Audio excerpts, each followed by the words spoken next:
The automated detection and analysis of exocytosis software will allow the user to automatically detect exocytic events in turf image sequences of pH-sensitive fluorophores. It will also automatically output features of exocytosis, such as the spatial distribution or the frequency, as well as individual properties of exocytic events, such as the half-life or change in fluorescence over the background. In addition, an option is included to classify exocytic events into four modes of exocytosis previously described in literature.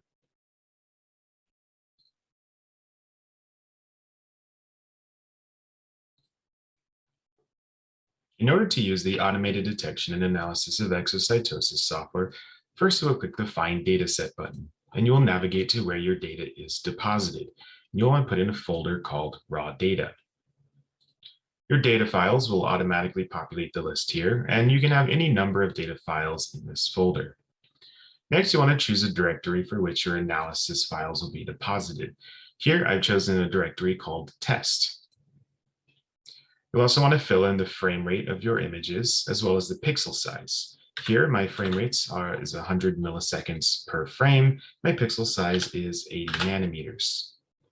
Finally, you will need mask files in order to run the automated detection and analysis of exocytosis software.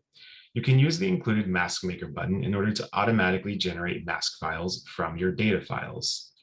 The run indicator will turn yellow and then back to green when the mask maker is finished running.